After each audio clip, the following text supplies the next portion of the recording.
Let me explain something that a lot of people in this country were never taught, on purpose. In 1991, during the Gulf War, the U.S. told Iraqi people to rise up against Saddam.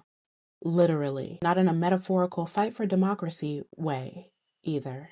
President George H.W. Bush went on broadcast aimed at Iraqis and told them, "Take matters into your own hands." And people listened. Shia communities in the south, Kurdish communities in the north, regular families, not soldiers, not militias, everyday people who thought the U.S. was backing them if they stood up. And the moment they did, the U.S. stepped back and left them exposed. At the end of the Gulf War, Iraqis genuinely believed that America would help if they stood up against Saddam. Not because they were naive, but because America said it directly. And by America, I mean Bush. When uprisings broke out across the country and Saddam's regime started losing ground, the U.S. paused its military pressure. No support, no protection, and for sure no follow-through.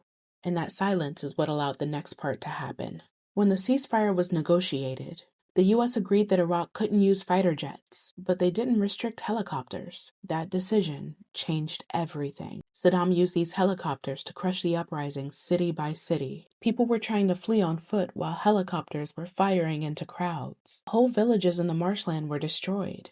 And by the time the world caught on, about 1 million Kurdish refugees were fleeing into the mountains. Hundreds of thousands of Shia families were displaced. Thousands died from cold, hunger, and exposure. Not just the violence. And the U.S., the same country that told them to rise up, did nothing to stop it. The Kurdish crisis only got U.S. attention once journalists filmed freezing families on mountain passes. After that footage went global, the U.S. launched Operation Provide Comfort, a safe haven for Kurds in the north. That's like busting somebody's lip and then giving them a tissue to dab the blood. What? But of course all of this happened after unimaginable loss. And nothing similar was ever created for the Shia communities in the south. They were left alone and their communities were destroyed. Their wetlands, the Marsh Arabs' homeland, were drained as punishment. And no country stepped in. Years later, when the documents came out and officials were questioned, it became clear. The U.S. never planned to remove Saddam in 1991. They wanted him weakened, not gone. So those uprisings, they were encouraged, but never meant to succeed. And that betrayal shaped everything that came after.